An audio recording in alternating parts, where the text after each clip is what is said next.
There are over 700,000 sexual offenders in the United States alone. With all the social media these days, how can we protect ourselves and our children from these despicable predators? Welcome to the Voice of the Victim podcast, where we discuss criminal cases that involve some factor of abuse. Our goal is to spread awareness of abuse that could be taking place around any of us and encourage everyone to take responsibility and report if they see a child or an adult being abused. Investigators in Scotswood, Newcastle, England were deep into an investigation into the murder of a young boy. They had a suspect they weren't too sure about yet, but a new piece of evidence had just come into their possession. It was a daily journal. In it, they found a drawing of a young boy's body sprawled out on the floor by a window. Next to his body were some pills with the word tablet written nearby. And standing on the other side of the body was a worker with a tool over his shoulder. This drawing was of a crime scene that had only been seen by investigators and the people who originally discovered it. It was confidential to the investigators and not known to the public. There was only one way someone could draw this picture. They were the murderer. This was the smoking gun that they had been searching for, and even more surprising was who this suspect was, an 11-year-old girl.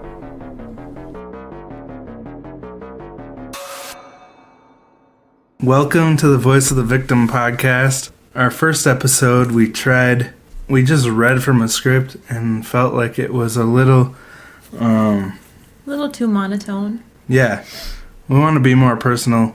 We're really inspired by Generation Y and like the way they have a conversation and talk about their personal feelings on stuff. So we're going to try this week a new thing of being less scripted, more just going off of an outline and having a conversation. So who are we talking about tonight, Rosie? So today we're going to talk about Mary Bell, who I hadn't heard of before, but it wasn't that long ago. It was 1957. Yep, she was born in 1957. Because her first crime took place on May 25th, 1968. Her first murder, I should say. She strangled Martin Brown, a 4-year-old, in a derelict or abandoned house, and it was initially ruled an accident because Mary Bell's hands were too small to leave bruising when she strangled him. And then, July 31st, 1968, she strangled Brian Howe, who was only 3 years old.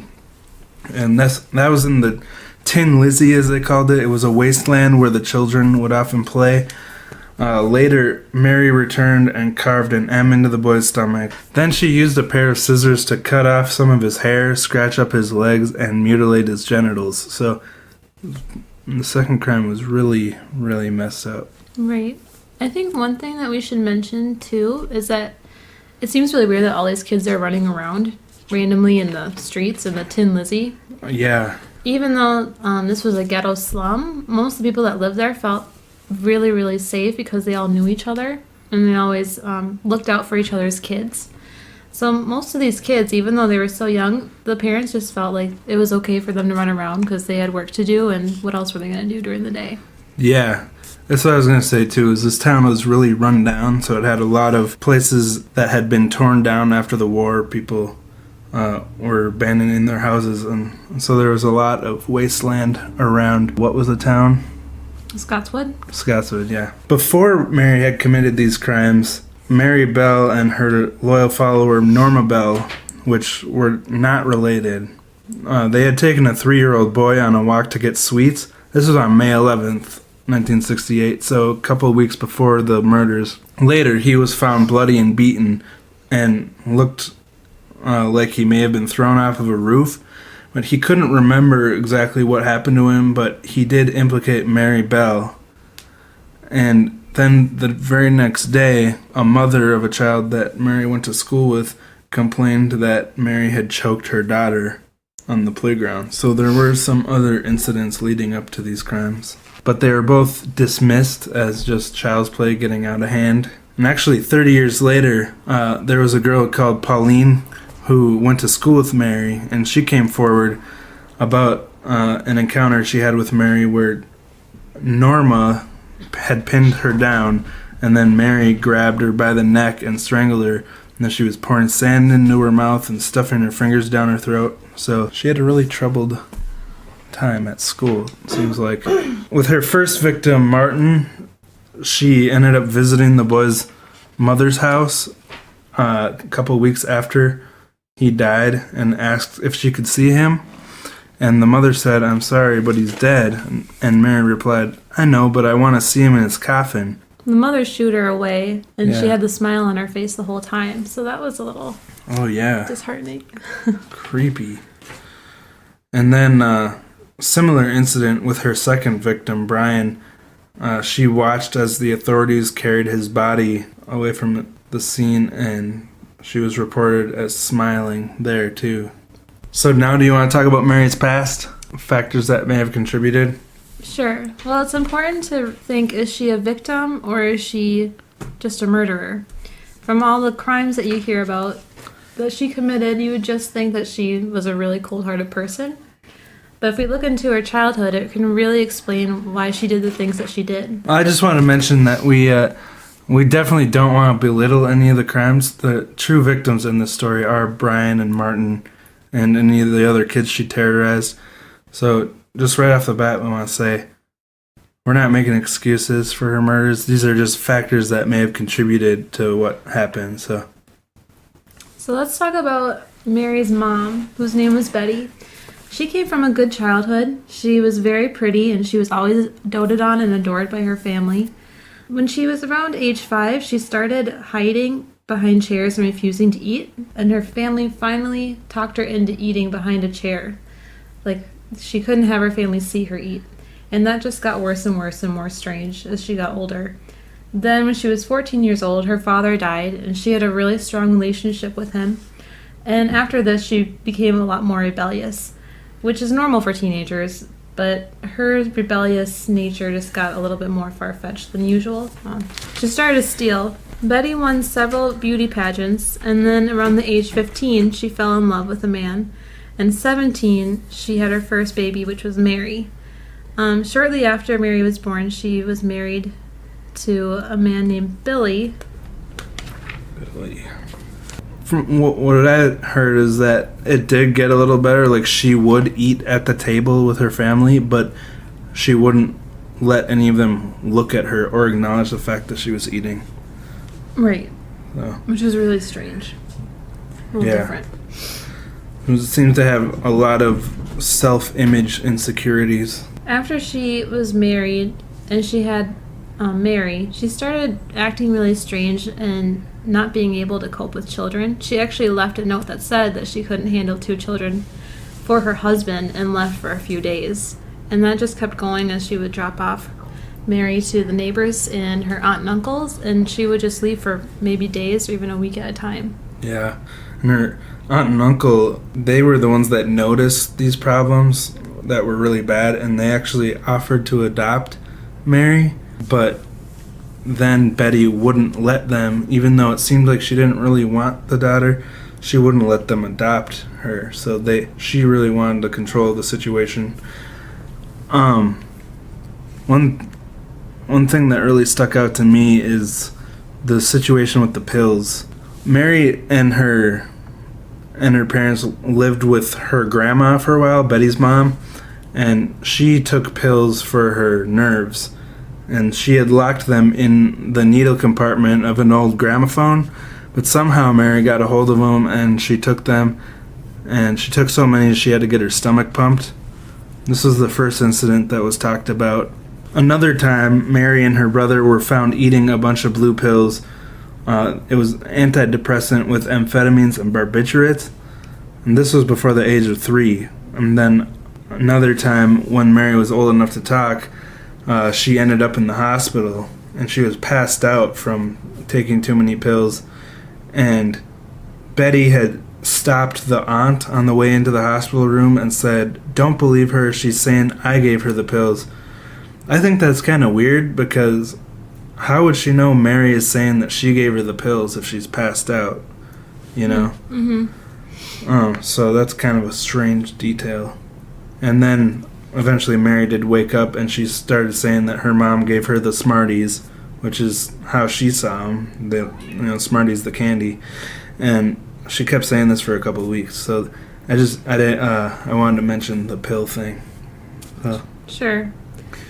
I guess the only other thing that we should note about Betty is that, really for no reason, because they were decently well off, the husband had a good job for a while, that she started prostituting herself, and really they thought it was more for attention. Oh yeah.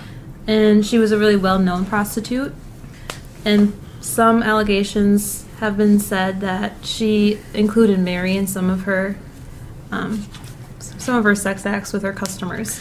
Yeah, and you want to talk about what her specialty was, known around town? Masochistic, violent sexual acts. Her specialty that she was known for. Mm-hmm. So you can only imagine what kind of stuff Mary was exposed to.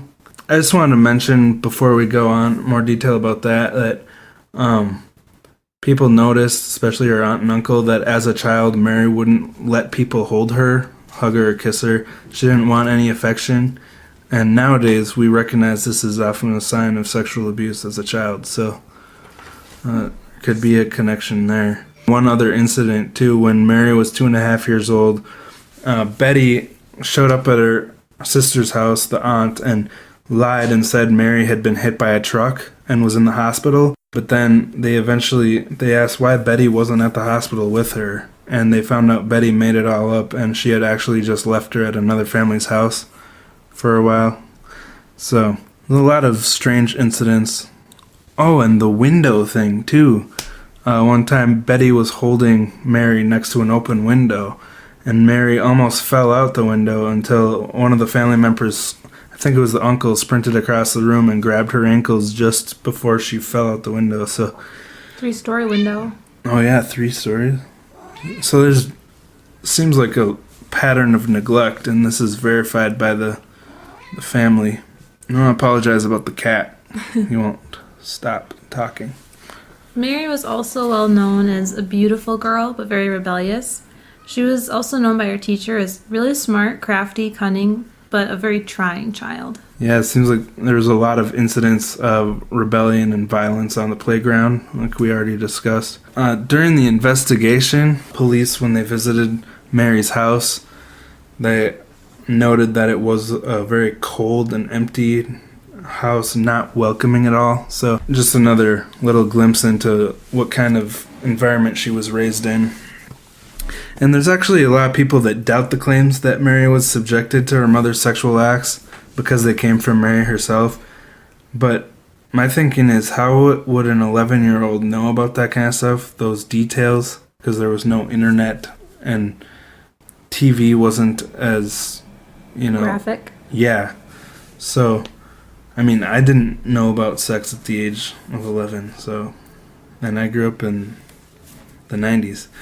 So, just another thing to think about. So I looked into brain development, what some doctors said about that, and of course each individual is different, but early childhood, which can span up to about age 8, is when the personality is literally formed, and the brain of a young child is often referred to as a sponge and moldable, kind of like clay.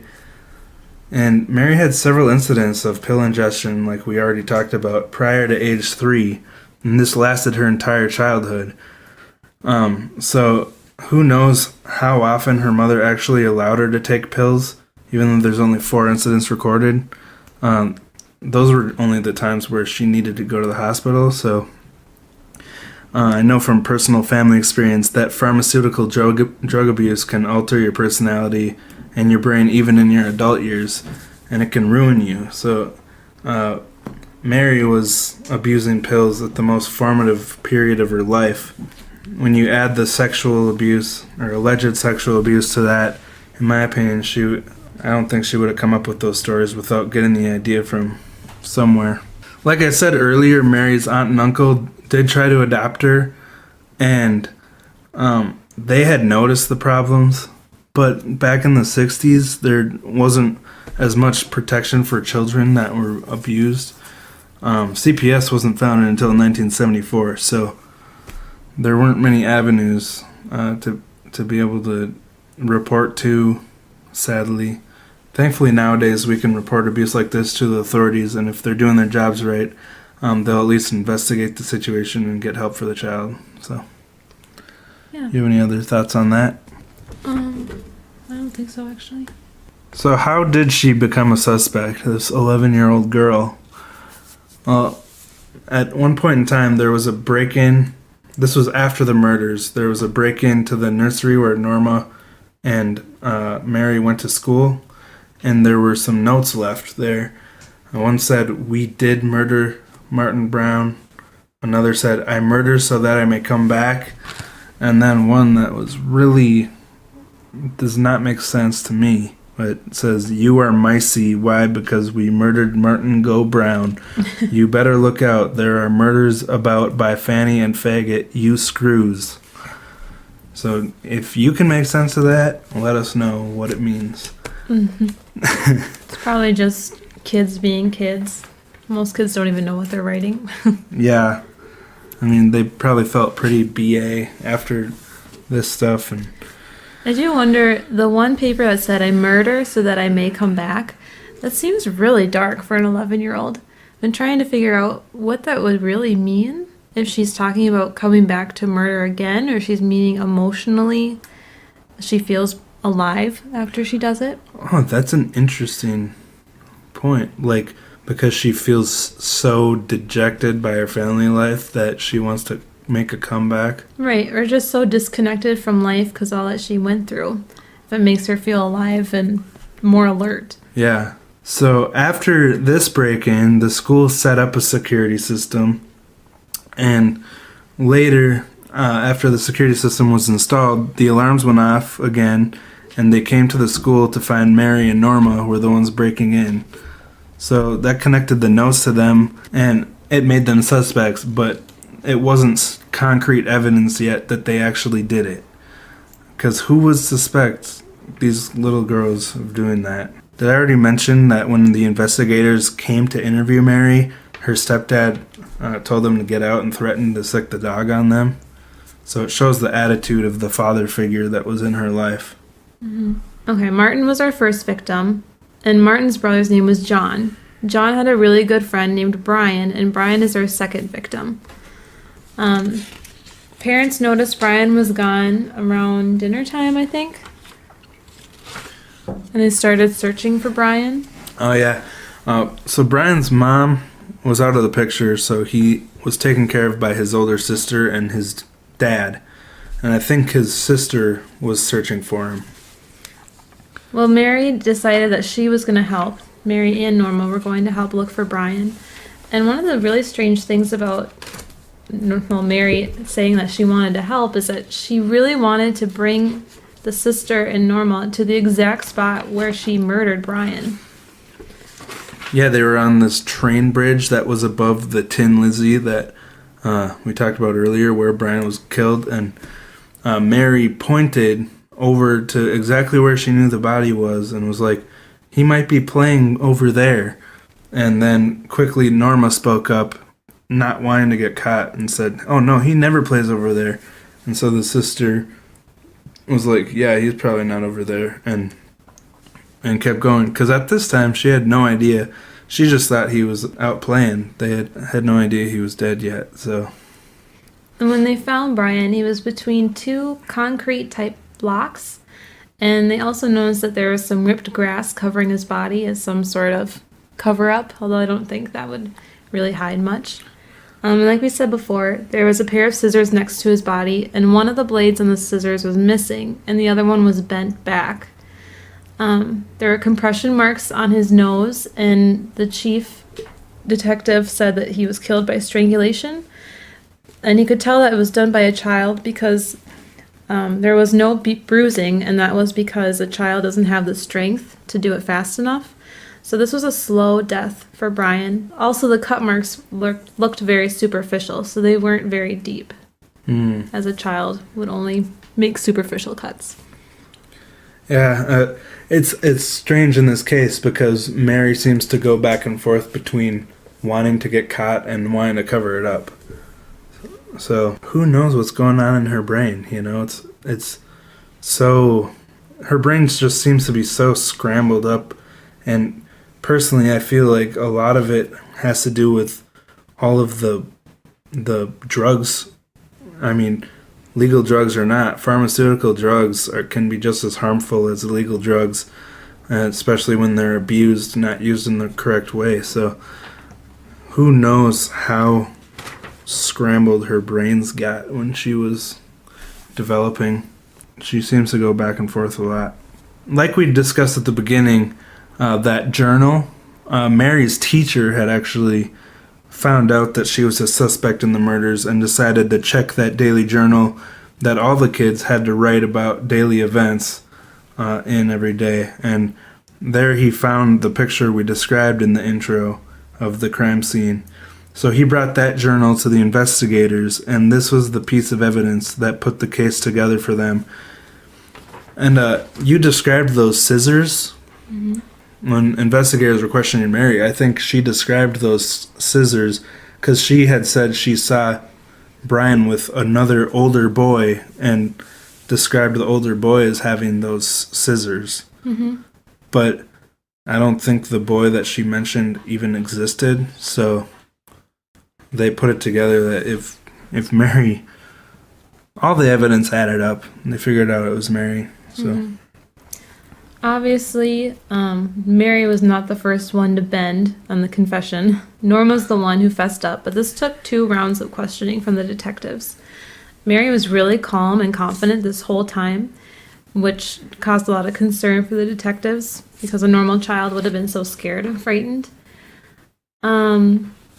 She even told detectives, this was her excuse, death and murder was so common these days, it doesn't even matter anymore. So that was one of the things she told them. I don't know if she expected that was enough. I wonder where she heard that from. You know, it's a strange thing for an 11-year-old to come up with. The trial started on December 5th, 1968. Both families were in attendance. It was nice to know that she had some support. At least her mom was there. During the trial, again, Mary was very calm and surprisingly confident. She told the court that she thought she had enough punishment, in which case she was talking about having to go to separate secure homes for children without a home to go to, since they weren't going to put her in regular jail. Well, Norma was found not guilty of the crimes because, I don't think we mentioned this, but she was described as having diminished responsibility or as a dull girl. Most likely she had a little bit of retardation or mentally slow. But Mary Bell was found guilty, and the court-appointed psychiatrist described Mary as displaying classic symptoms of psychopathy.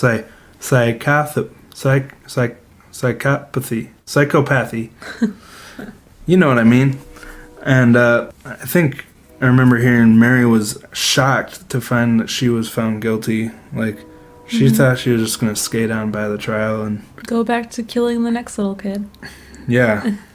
One thing that's so strange to me is the court never heard of her details of her family life. They were never given any amount of knowledge of what Mary went through when she was growing up, which probably would have affected her what's the word I'm looking for?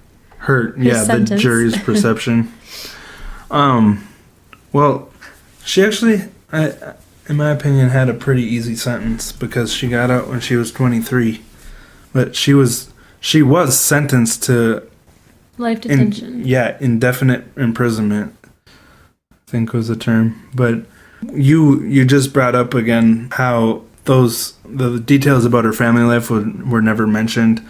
So we already talked about how her mom specialized in masochistic, violent acts as a prostitute, and Mary said that she was involved in these. Another thing she had said is, I like to hurt things weaker than me. Mm-hmm.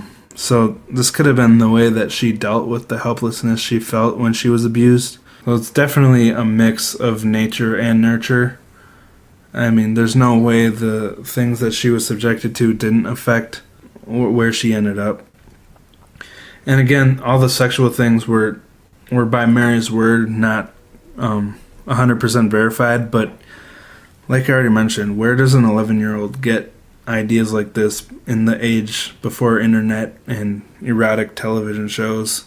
And of course, her mom's not going to confess to all this happening. Oh, yeah.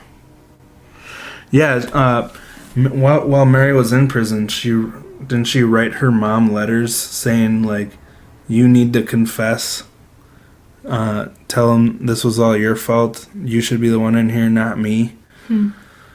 Because I did have the thought that maybe she was committing these murders so she could go to prison, to get away from her family life. And it's interesting, when she got out at age 23, she committed some more petty crimes, and people thought maybe she wanted to go back to prison, that she was overwhelmed with the freedom and she just wasn't ready to face a normal life, which makes sense, because when you're in prison from age 11 to 23, I mean, you don't grow up the way most people do and learn how to live in this world, so. Right. And up until her age 16, she was living in some type of educational prison, which was for juveniles. When she turned 16, she was put in the general prison for women. Okay. So she did quite well when she was younger, but when she turned 16 and had to be moved, that's when she started getting rebellious again. Yeah, wasn't there some kind of incident in the prison? I don't know. I'm gonna look it up quick. It said the guy who was running the educational home for children, she actually looked up to as a father and was doing really well, and then she had to go to a real prison and did terrible. So she actually made headlines while she was in prison in September of 1977. So, wow, she briefly escaped from the Moore Court open prison where she was held since her transfer from the young offenders institution to an adult prison.